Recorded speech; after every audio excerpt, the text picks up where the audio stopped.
नरेंद्र मोदी जो एक ऐसा तानाशाह शासक है, जहाँ मत्था टेकता है उसी को जड़ से उखाड़ फेंक देता है। जिस संसद में मत्था टेका वो संसद नहीं रहने दी, नई संसद बना दी। अशोक स्तंभ नहीं है ये नरसिंह स्तंभ है। नरेंद्र मोदी की बहन का बलात्कार हो रहा है।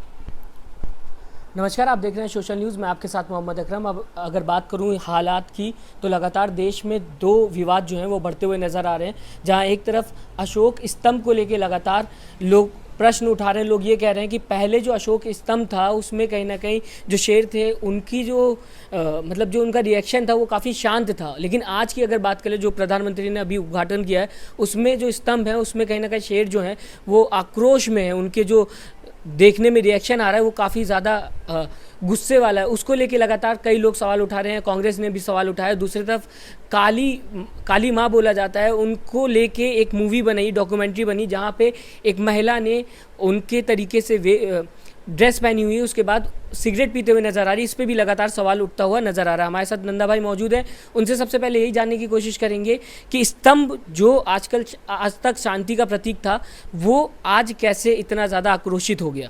मैं आपसे जानना चाहूँगा, आपने तो सेवा की है लगातार देश की। देखिए, बहुत बहुत धन्यवाद आपका।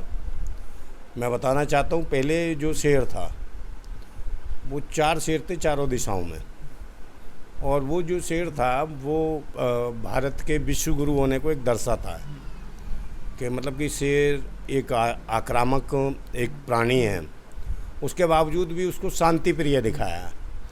जो अशोक स्तंभ जो था उसमें शांति प्रिय शेर था, मगर ये शांति प्रिय से जो अचानक ये अशोक स्तंभ वाला शेर आदमखोर नज़र आ रहा है, तो कहीं ना कहीं ये हमें लगता है कि इस प्रकार की सरकार या उनके जो बैठे हुए लोग हैं उनकी मंशा या उनके अंदर की भावना बताती है कि आदमखोर टाइप के लोग बैठे हैं, इस सत्ता को चला रहे हैं, और उनकी मानसिकता ये है कि इन लोगों का खून चूसो और खुद हंसो भी और दहाड़ के दिखाओ। इनका खून पीने के बाद इनकी महंगाई कर दो, इनके लिए इनका जीना दुश्वार कर दो, इनके रोज़गार के सिस्टम को ख़त्म कर दो, और इस देश की जितनी भी सरकारी संपदा है उसको बेच दो, और उसके बाद इसने आँखें दिखाओ और दहाड़ के दिखाओ कि अभी तो तुम बचे हो। विचारधारा हो सकती ना कि वो आक्रोशित जो शेर है वो चाइना के लिए खतरनाक हो, वो उन लोगों के लिए खतरनाक हो जो देश खराब कर रहे हैं। लोग ये बोल रहे हैं लगातार कि मोदी जी जो नया भारत है उसमें अब किसी की खैर नहीं अगर गलत करेगा। आक्रोशित शेर ये बता रहे हैं। देखिए, वो चाइना नहीं देख रहा है, ये भारतवासी देख रहे हैं, भारत के लोग देख रहे हैं। ये भारत के ऊपर ज़्यादा कारगर सिद्ध होता है कि आप अपने देश में क्या दिखाने जा रहे हो, क्या पेश करने जा रहे हो। हमारे बच्चे अगर कल इस अशोक स्तंभ को, इस प्रकार के अशोक स्तंभ को अगर पाठ्यक्रम में देखेंगे तो उनके मन में क्या जिज्ञासा आएगी। हमने देखा कि ये जो शेर है ये एक मानव भक्षी शेर है, जो मानव को आदमखोर इसको कहा जाता है। तो ये लगता है कहीं ना कहीं 2 तरह का इन्होंने जो हरकत दिखाई है कि एक जो बौद्ध स्तंभ के हिसाब से बौद्ध शासन में जो विश्व गुरु था भारत, उस समय काल में ये जो है इस स्तंभ की स्थापना हुई थी। ठीक है, महाराज अशोक ने की थी कि शेर का ये प्रतिचिन्ह जो बनाया था भारत को एक विशेष जब विश्व गुरु के रूप में थी कि भाई शेर है, और शेर भी हमारे यहाँ शांति प्रिय है। हमारे देश के अंदर कोई ऐसा आक्रामक नहीं है जो किसी एक जीव के प्रति दूसरी द्वेष की भावना रखता हो। मगर स्थिति यहाँ दिखाई जा रही है कि इस प्रकार से एक आदमखोर है और एक पाखंडवाद से ओतप्रोत है। तो उसकी तरफ हमने देखा कि प्रधानमंत्री जी ने जब इसका शिलान्यास किया तो 2 भागों में किया। हमें ये सवाल की बात है कि भाई अगर शेर है तो शेर के साथ अगर उद्घाटन करने वाले सिर्फ अकेले प्रधानमंत्री जी ही आते हैं, उनके साथ का मंत्रिमंडल का ये भी कह रहे हैं शेर के साथ शेर ही तो रहेगा। नहीं, शेर के साथ शेर के बच्चे भी आ जाते हैं, शेरनी भी आ जाती है। ना तो कोई शेरनी दिखाई दी हमें, ना शेर के बच्चे दिखाई दिए हमें, तो वो तो अकेला ही दिखाई दिया। कौन था वो? शेर ने शादी जो है वो छोड़ दी तो अब कहाँ? हाँ, तो कुछ तो दिखाई देता भाई। इतना बड़ा मंत्रिमंडल है 40-50 लोगों का, उनमें से कोई दिखाई देता। मगर ये वन फेस, मतलब ऐसे लगता है कोई तानाशाह व्यक्ति हो, हैं तानाशाह व्यक्ति आया जो अपने हिसाब से चल रहा है और मेकिंग कर रहा है अपनी, और ये बता रहा है, एक वीडियोग्राफी करा रहा है अपनी, दिखा रहा है देश में कि जो कुछ हूँ मैं ही मैं हूँ, और इस तरीके से मैं देश का खून चूसूँगा और हंसूँगा भी और दहाड़ूँगा भी। दूसरे नंबर उन्होंने पाखंडवाद की व्यवस्था पैदा की।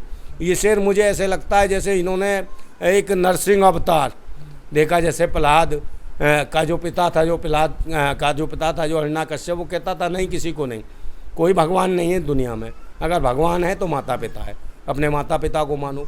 मगर लोगों ने उसको भ्रमित करा, उस हिरण्याकश्यप को भी घृणित मतलब भ्रमित करा उसको कुछ पाखंडवादी लोगों ने, और ऐसा करा कि उसके खिलाफ उसको भड़का दिया। तो किस प्रकार से उन्होंने कहा स्वांग रचा क्या रचा, तो उस प्रकार का वो जो लग रहा है, कैसे लग रहा है, वो नरसिंह जो अवतार जो बताया गया था धर्म के माध्यम से, कहीं ना कहीं धर्म का प्रतीक उसको पेश किया गया कि ये वो अशोक स्तंभ नहीं है, ये नरसिंह स्तंभ है जो लोगों का नरसंहार करता है और फाड़ के उसका खून और ब्लड पी जाता है और उसको खा जाता है। अब तो पैसे लग गए, अब तो लाखों करोड़ों रुपए लगे हुए हैं। देखिए उनके घर के तो लगे नहीं है, ना तो इनकी कंपनी ना इनका पैसा, इस सरकार के टैक्स से, खून पसीने से, जबकि सभी जानते हैं कभी कोई ऐसी आफत नहीं थी।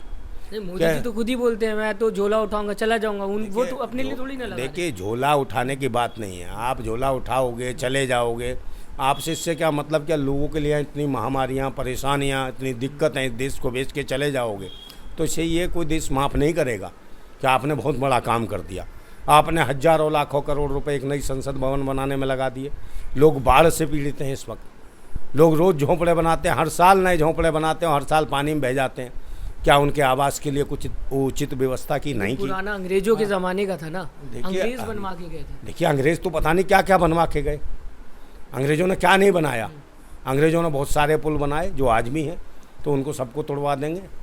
मोदी जी कह रहे हैं भारत का बनेगा खुद का, देखिए कह रही लगातार, बीजेपी के लोग कह रहे हैं, बीजेपी के लोग कह रहे हैं कि इन्हें भारतीय चाहिए, इन्हें भारतीय चाहिए, भारतीयों से प्यार है। तो इनसे पूछिए इनके आरएसएस में कौन सा भारतीय आदमी है, भारतीय मूल का आदमी कौन सा है जो विदेशी है? विदेशी कौन है? उनको बाहर करें इस देश से, स्वदेशी को दो जो यहाँ का जो भारतीय है। इसीलिए तो बनवा रहे सेंट्रल विस्टा प्रोजेक्ट, ताकि देखिए इनसे कुछ नहीं होने वाला। आप संसद भवन नया बनाने से कोई बदलाव नहीं आ जाएगा कि आप संसद भवन बना दिए नया तो बहुत कुछ विशेष हो जाएगा। संसद भवन में तो सभी लोग बैठते हैं, इसमें भी बैठ रहे हैं। ये संसद भवन में ऐसा तो था नहीं कि ये टूट के गिरने वाला था या जर्जर हो गया था, या इसमें दिक्कत थी कि पूरी संसद इसमें से सारी दब के मर जाएगी, मगर ऐसा कुछ नहीं है। इसमें यह बताया गया कि नरेंद्र मोदी जो एक ऐसा तानाशाह शासक है, जहाँ मत्था टेकता है उसी को जड़ से उखाड़ फेंक देता है, चाहे उनके अपने नेता रहे हों अपनी पार्टी के, चाहे हमारे देश की संसद भवन रही हो। जिस संसद में मत्था टेका वो संसद नहीं रहने दी, नई संसद बना दी। तो जिसके आगे उन्होंने मत्था टेका, जनता के आगे मत्था टेका, उनकी स्थिति क्या है? आप बहनों और माता जिनको कहा बहनों और माता, उनकी स्थिति क्या है? आज जिसको भारत माता कहा तो भारत माता कौन है, किसकी बहन है, किसकी बेटी है, उनको माताओं बहना कहा। तो आज जो बलात्कार हो रहा है, सही मायने में कहूँगा, अगर जो बलात्कार हो रहा है तो नरेंद्र मोदी की बहन का बलात्कार हो रहा है। अगर कहीं बलात्कार हो रहा है, कहीं किसी बुजुर्ग महिला का बलात्कार हो रहा है तो नरेंद्र मोदी की माँ का बलात्कार हो रहा है, और कहीं माताओं बहनों का बलात्कार हो रहा है तो समझ लीजिए देश की भारत माता का बलात्कार हो रहा है। अब ये भारत माताएं हैं कौन, ये माताएं बहनें कौन हैं जिनके साथ बलात्कार हो रहा है? क्योंकि नरेंद्र मोदी जब कहते थे माताओं बहनों, तो वो महिलाएं और वो बहनें थीं जिन्होंने नरेंद्र मोदी को अपना भाई समझा, अपना बेटा समझा, इनको वोट दिया, सत्ता और शासन में बैठाया। आज उनके शासन में अगर बलात्कार हो रहा है तो मेरा मानना है कि वो उन्हें अपना भाई और बेटा समझ चुकी थी, तो उनकी माँ है वो और उनकी बहन है। अगर उनका बलात्कार हो रहा है तो नरेंद्र मोदी की बहन का बलात्कार हो रहा है। अगर उनका बलात्कार हो, नरेंद्र मोदी की माँ का बलात्कार हो रहा है, और अगर उन माताओं बहनों का बलात्कार हो रहा है तो देश की भारत माता का बलात्कार हो रहा है, जिस भारत माता की जय लगाते हैं। ये कहाँ सोच रहे हैं? चैनल को लाइक शेयर एंड सब्सक्राइब करें और बेल आइकन दबाना ना भूलें।